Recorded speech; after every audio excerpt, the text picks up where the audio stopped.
Um, this is Allison, a little bit of an update from the road. I'm doing my third and final U-Haul run down to Arkansas, and I've stopped in Stanton, Virginia, which I don't know if you've sort of followed my various field visits. I guess it's been maybe, I'm not sure if it was last summer or the summer before last. All the months are starting to run together.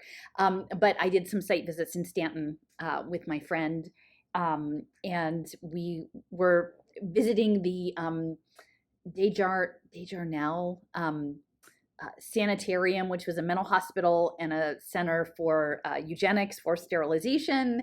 And the Woodrow Wilson Library is here, and of course connected to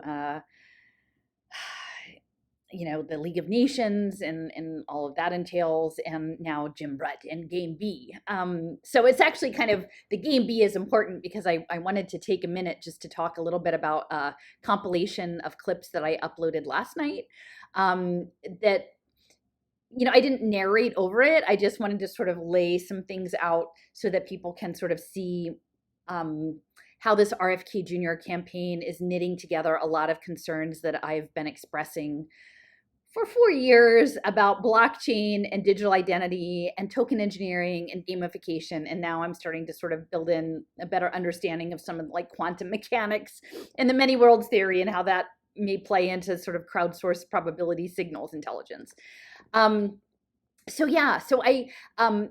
do a quick blog post. I'll put this video up and then I'll put the other one up. It's about half an hour of clips. And, I guess I shouldn't be shocked that RFK Jr. wants to put the federal budget on blockchain. And again, if you don't know the bigger story, you would just think, oh, well, he's all about accountability. And you can see how the lead up to the deep state corruption, corporate capture feeds into this idea of blockchaining the federal budget. But what I'll say is that in the name of accountability, this idea of having a totally allocated budget that people are supposed to engage with, essentially it's setting the stage for something that's called participatory democracy that, again, sounds good, but ultimately it's going to be run by tokenomics with AI agent support. And it really feeds into everything I've been saying about what works government. Michael Bloomberg's efforts, Results for America, turning all of our public policy infrastructure, and I got into it through public education, but literally turning all of our lives and all of our public policy into fodder for data dashboards, for data analysts. And then that means that we're living in the outside-in robot all the time, right? In the name of transparency and accountability, that all of the data will be fed into these ledger systems so that we can, look at it, but to what end, right? Do we think that that's empowering, that everyone's looking at it? And those numbers that are going to be attached to all of the expenditures, he keeps throwing out the thing about the $16,000 toilet seat or something like that. It's not going to be that. That's a meme. That's a mind virus that was installed several decades ago, right? In terms of like federal overreach and corruption. Really what's going to happen is that there's going to start to be key performance indicators with all sorts of public policies that mean our lived experience, and particularly the lived experience of people who are dependent on some form of government assistance, whether it's because you're low income, single moms, the elderly, people dealing with addiction and housing insecurity and food insecurity, all of those people, which I've been like banging the drum for a really long time, those are the people who are going to be put initially under the microscope, right? The data, their performance data. So we're going to give you a little money, we're going to give you some UBI, but we expect something out of it. We expect you to improve your human capital in the quote unquote free market libertarian game B blockchain game that we're going to all be forced into. And then ultimately it's going to start with people who are more needy of public services, but as the AI and people get displaced out of jobs, that number is just going to balloon. And that's going to be our new future.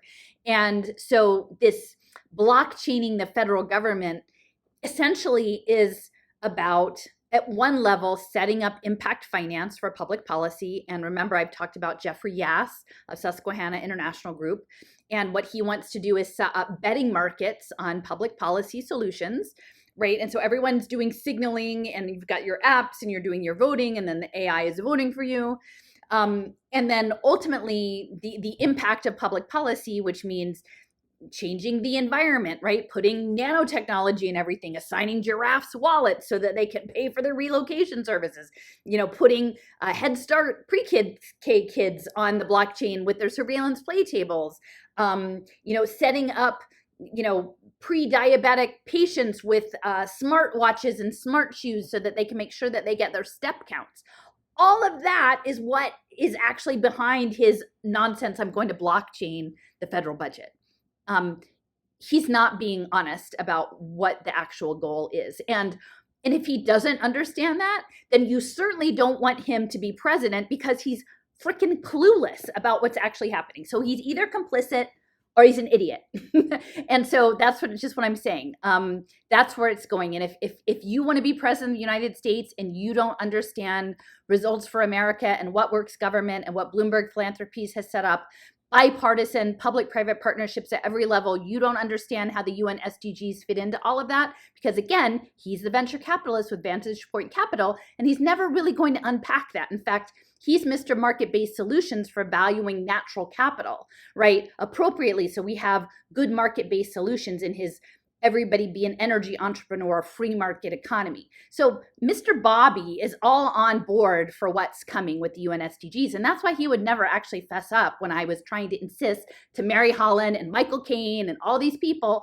I would need to know where he stands on impact finance, right? I need to understand where he stands on big data. And now we know, right? Because look at his VP. He's got Nicole Shanahan, right? She's, she is trained in automated law. She's trained in patent law, but ultimately patents, if you imagine it as intellectual property, when Melanie Swan wants to put everyone into a cloud mind and transcribe their contributions to some sort of cloud mind crowdsourcing project so you can get a micropayment 20 years from now, that's the intellectual property, the patent crap that Nicole Shanahan was setting up at Stanford, right? And so she is a straight up big data AI machine learning gal. That's her shtick, right? And so she went to, Puget Sound or whatever, Washington, but her JD degree is from Santa Clara University, which is in Silicon Valley, and that's where Gavin Newsom, governor of California, he's an alum. It's a Jesuit Catholic school, and they were deeply involved in the first 4 pilot social impact bonds in San Jose, the ones that really set the template for what was going to be coming. And Palantir, again, think Peter Thiel and PayPal, they were deal verification folks for the mental health and the homelessness social impact bond, right?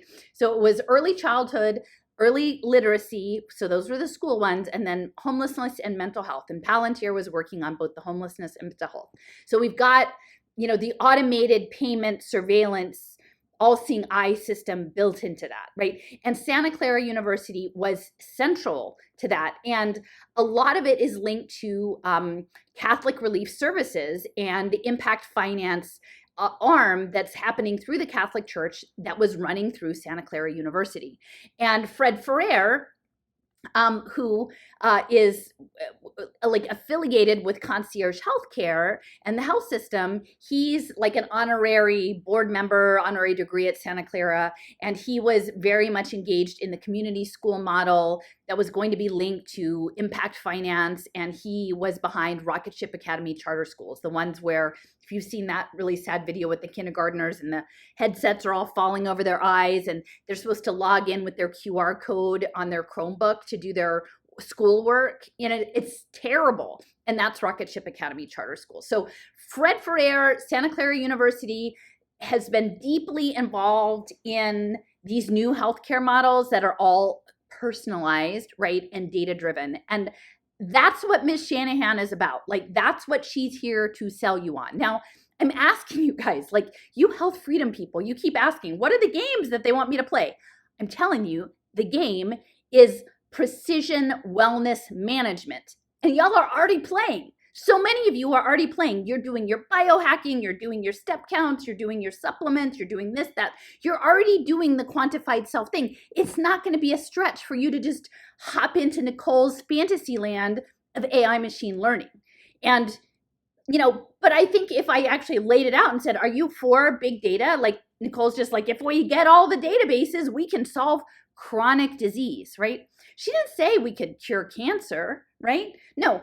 Chronic disease means you are always going to be monitored because you might get sick, right? So chronic is just a blank check for you to become a data commodity in their signals intelligence cellular automata game B program.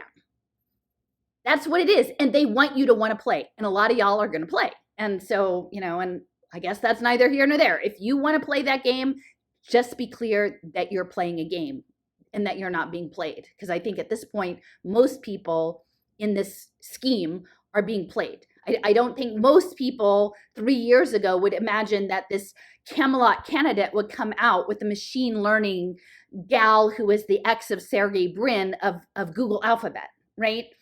So when she was married to him, like they already had Verily precision personalized healthcare from Alphabet in the pipeline. Right? It was going to be linked to their smart cities program. They've already got the continuous blood glucose monitors. This chronic illness project, that's going to be social impact bonds related to prediabetes. And you know who's all over that? That would be Israel. Because guess what? They're the ones who are already data mining all of their health records. And how do we think that they're going to know, like, how is Nicole going to come up with the answer to chronic health problems? Well, she's going to mine the databases. Well, okay, what does that look like? Did we all raise our hand and said, oh, please, over here, mine my data? No, I think most people in the health freedom space are like, heck no. When I want personalized medicine, that means me and my body worker, or that means me and my herbalist, or that means me and this, and it's not online and it's not your data and I'm not giving it to you, right?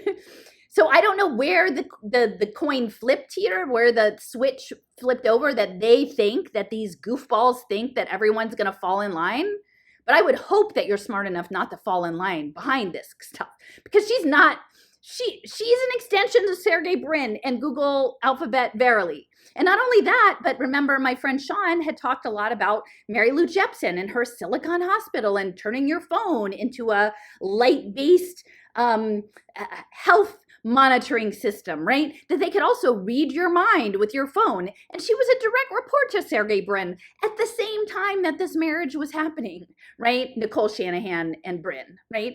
And the other piece that we have to understand is that this is about complex systems. So people keep saying, like, your consciousness is just being directed down all these little polarizing ideological narratives.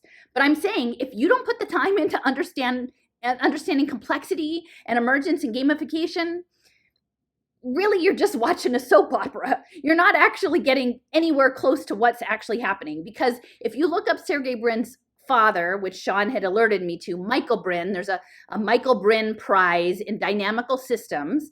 He immigrated from the Soviet Union, and he was professor at University of Maryland, where they're doing a lot of the quantum physics work. And he was looking at complex dynamical systems, ergodic systems. I need to spend a little bit more time understanding that. But she's part of all of this. And now she's done some hand fasting tying ceremony with this Jacob Sturmwasser guy who was working for Bitcoin Lightning Labs, right, to do the scaling of the Bitcoin, which again, Bobby's all in on all of the crypto stuff, right? So, and they bonded over surfing.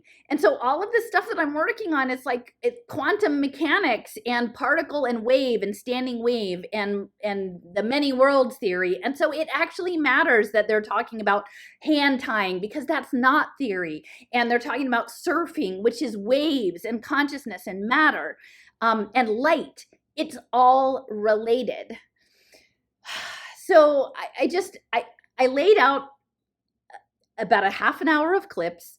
It's focused on Bobby blockchaining the government. Now, Steffers brought my attention to, I guess he's not officially sanctioned it, but at ETH Denver in March, there's a DAO, the RFK Jr. DAO, that launched a particular coin, like an RFK Jr. meme coin for entertainment purposes. But you can buy these. You have to set up a MetaMask, which is essentially your wallet is your digital identity, right? Like, how is Nicole going to mine all that data? Well, that's going to be your digital health twin, right? Oh, where do we get the digital health twin? Oh, that would be the biometric health passports, right? There's no difference. There's no difference. And again, your digital twin, Google, Alphabet, and what's his face, Teller's grandson, I'm trying to remember. It starts with an A. Anyway, he was over in Japan for the Moonshot project, right? So they're at Japan Moonshot. Google's over there. Department of Energy's over there. The NSF is over there. They're all planning it out, right? By 2050, we exist without a physical mind and body in time and space because they want to change us from atoms to bits because it's about metaphysics.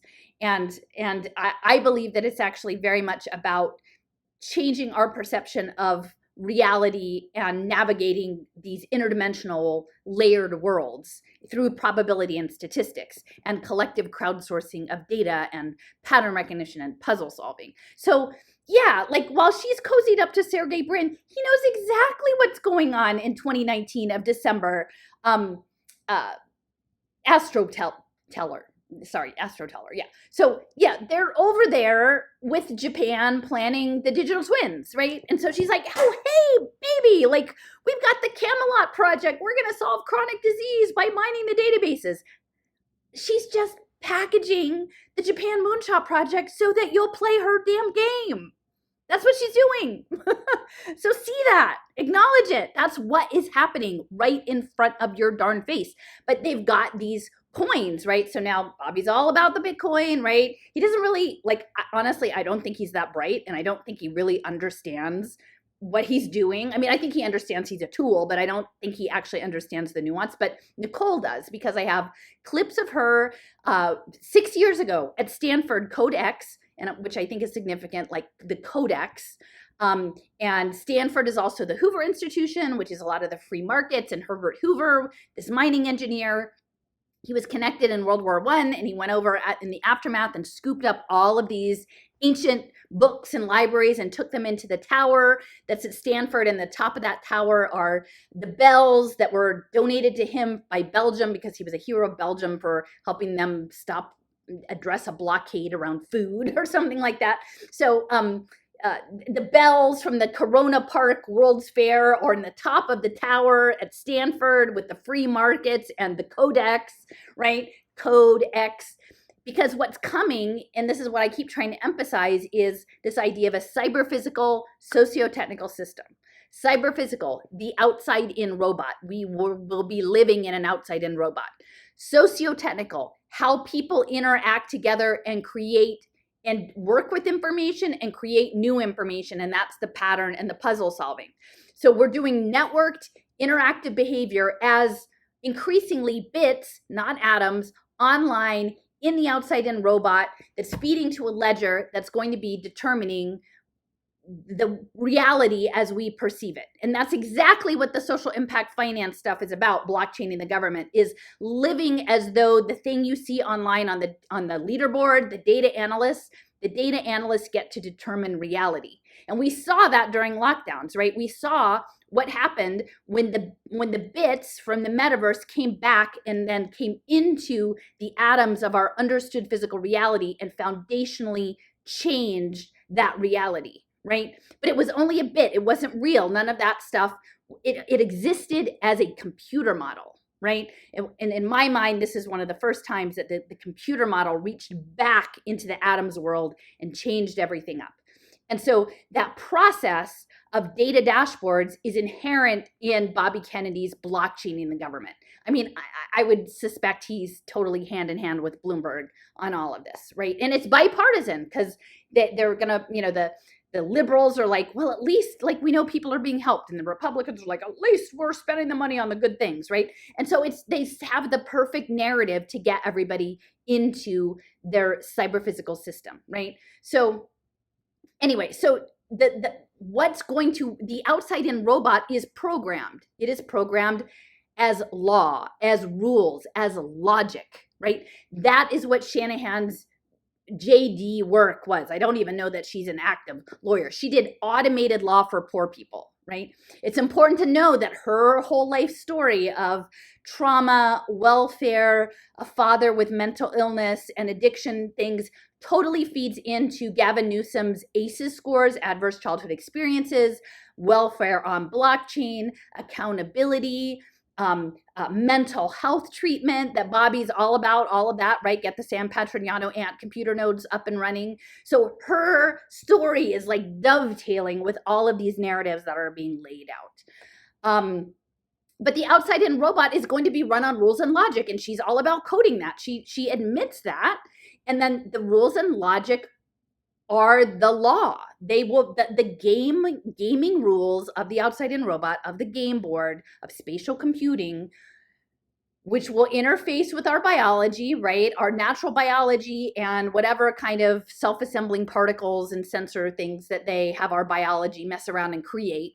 That is what we will be. We will be agents. We will be cellular automata in this gaming board. And again, I'm in Stanton, right? So Jim Brett, game B. Bobby is going to invite you to play game B because the people doing the Bobby token from East Denver, they are the ones who are going to set up these community currencies, these token engineering, things with gaming mechanics, collective participation in gaming, and they'll frame it as direct democracy, and this token engineering will be framed as democratic innovations, right? Jeffrey Yass and Robin Hanson talking about futarchy, and Glenn Weil talking about quadratic voting. Only it's not going to be us. It's going to be a digital twin linked to an AI that's doing it for us. And so if we're going to do that, at least be educated enough to know what we're handing over. Don't just hand it over to the guy because you've been put in some narrative that you think he's the hero, because he's not a hero. He's an anti-hero, and you're traumatized. We were all traumatized, and he was set up as the hero so that at this next phase in the marathon of managed wellness, of personalized precision health and managed wellness, that's the direction that it's going to go, and they want people to go along. And it makes me angry because I can see through the nonsense. And I feel bad for people because, yeah, they've been sold a bill of goods. But it should, fool me once, shame on me. Fool me, shame on you. Fool me twice, shame on me. You need to take responsibility for looking at the thing and making your own judgment. So you've heard me, if you're on this channel for 4 years, talk about my concerns about blockchain and digital identity and emerging finance and human capital, right? And that was even before I understood interdimensionality and parapsychology and quantum physics and gamification, right? At that point, I was still only dealing with the finances. And so I've stepped away from all of the ideological stories because as far as I'm concerned, they're all dead ends. I think we need to put all of that aside, and we need to actually get up to speed on complexity, on gamification, on democracy as a superorganism, on signals intelligence, and on token engineering. And if you don't think it's important that both the East Denver people are lining up behind Bobby and Charles Hoskinson, and I have the clip in there, Charles Hoskinson is all behind RFK, and he's got this weird coded language about healing and in every dimension and time and will. And it sounds like a lot of this quantum mechanics stuff. And he delivers it in a very stilted kind of way. It's clearly very scripted. It's not from his heart. But this is the guy who's literally helped blockchain all the Ethiopians, right? Hello. And Bobby has it on his channel. So it's not like he endorsed Bobby and Bobby's like, oh no, I don't think so. Like Charles, I'm, Chucky Boy, I'm not really about the blockchaining all the children and the Sophia the robot and the Hanson Robotics and the Ben Goertzel stuff. That's not really cool, right? No, Bobby has it all over his channel. So it's very clear to everyone what his values are, right? He values, I've been saying this all along, right? Vaccinomics. He wants safe Personalized medical treatments. That's what Vantage Point Capital Partners is all about, and the batteries. you know, he's always been about that. He never pulled off of that, right? I got slapped on the finger because, oh no, he only ever helped build the surfboard. That's the DARPA ocean drone. No, he's decentralized energy, which is blockchain, and he's behind precision health and safe, right? Because Alphabet would keep us safe, right? It's very clear to me with Shanahan and the AI and the Bitcoin and the Ethereum and the gaming, and there's not a whole lot I can do about it other than point out, like, it doesn't make me happy to say, like, oh, I was right? I told you so. I told you so 4 years ago. It doesn't make me feel any better because these democracy innovations for the global superorganism, I'm not happy about it. But I do have to document what's going on, and this is what's going on. This is what is going on. And we shouldn't just co-sign this stuff. It's not responsible, and it matters. It matters to future generations. It matters to the natural world. It really makes me sad. And, I guess I'm glad that for the most part, other than maybe the first year and a half where I really thought that I could talk to these other influencers, right, who have bigger platforms and get them to talk about blockchaining children for asset-backed securities and liquid assets traded on global markets. And that's what was really happening. But it wasn't going to happen. It wasn't going to happen. Yeah. Like I'm curious about, like, little Miss Whitney Webb out there and her natural asset class, right? Because that's what Mr. Bobby is all about. Because she was a big Bobby supporter, right? Well, they're going to blockchain. They're going to blockchain nature. They're going to blockchain children. They're going to blockchain addicts. But don't worry, it'll be on the federal government. We'll use AI for social good. We'll do AI for social good. It'll be the good kind, the Bobby kind, and it's hard. It's hard, guys. It's hard, transitioning to this new phase of my life, realizing that none of what I said really mattered or got out. And it's just so in your face right now. It's really embarrassing. I'm really embarrassed for the health freedom community, such as it is. Because yeah, they're the game. The health freedom community is the game. And I'm glad that for the most part, I detached from that pretty early because I could see that it was. But it's going to be hard for people who are still really invested in that idea to let it go, and to do some soul searching about, like, yeah, are we about Nicole's digital twins for machine learning data mining for health? Or are we for what works, government, and quantifying everything in the name of fighting the deep state? I mean, I know how I feel about it anyway. So anyway, I'm going to turn in for the night, have a long drive through the rest of Virginia and a good chunk of Tennessee tomorrow. But I'm making progress, and I'm hopeful for landing in a new place. I actually, last week I had a little time to kill, so I stopped by Park in Arkansas. You can look it up. There's a state archaeological site. It's one of the Mississippian mound villages. It's on the St. Francis River in the Delta, in the Mississippi Delta, and pretty amazing. It's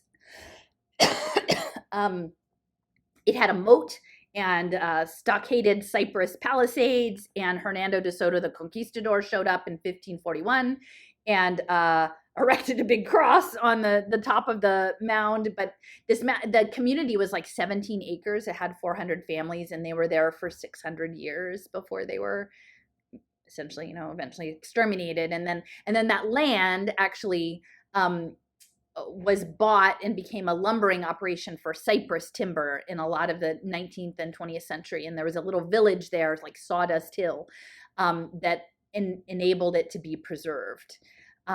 So anyway, I was there, and I bent the ear of the ranger there, and we were talking about the indigenous pottery and the patterning and the spirals and the lines and the dots. And I was talking about like high level physics and particle physics and how shamanism and ritual practice, faith, different kinds of religious ritual, like now intersects, in my opinion, with physics. Oh, and the thing I will say is that with this What Works Government Quantified Self Data Dashboards, is I'm reading, I have it tucked away. It's like the Dancing Masters of Wu Li, and it's like a book from 1979 about the new physics, so it's not so new anymore, but sort of a layman's terms, and they're talking about quantum mechanics and the uncertainty principle, and this idea that, with a particle, you can either know where it is or the momentum behind it, but you can't know both, and then you have a distribution of probability,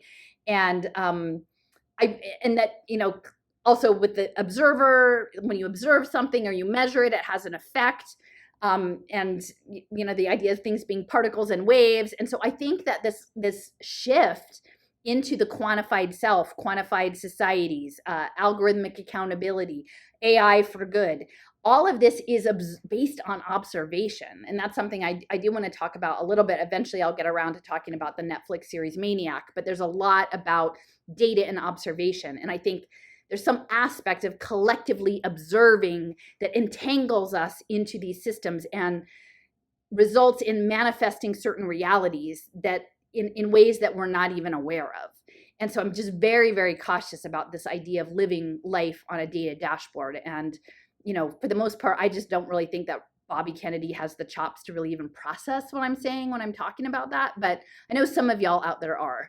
So, I don't have it all dialed in, but the more I'm looking at these high level physics concepts, the more I look at Sergey Brin and his dad, Michael, and these complex dynamical systems and evolutionary economics and their selfish ledger and the digital twinning, we need to figure out the system better, because I always say, I'm not a nihilist, but we actually have to understand, climb out of some more of the layers of this, because if you just react to what's put right in front of your nose, you're just going to be looking like very narrowly at something. You're not going to see the larger sweep, and then you will just be swept along by the current and by these stories of these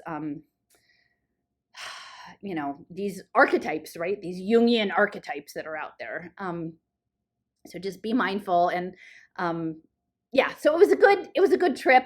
I saw the mound, talked to a ranger. There's a glass bead and a bell, this bell that was found around the neck of a child. There were these DeSoto trade goods, and we were talking about like the Iberian Peninsula and the conquistadors, and again, the Spanish supercomputers, and the fact that Mondragon, like the games that they're going to play, they're more and more likely going to be collaborative games and participatory games. This is, I forgot to say, so one of the things that I had to pull out of the video that I was really sad about was there were clips from Cesar Hidalgo, and he used to be at MIT Media Lab in the AI agent democracy, participatory democracy. So there'd be a section in there that doesn't make so much sense, but he's talking about the fact that what's coming in the outside in robot is like, we shouldn't have representatives elected to represent our interests. We should just have direct democracy, but that direct democracy means that we would never be able to decide all the things ourselves or know enough,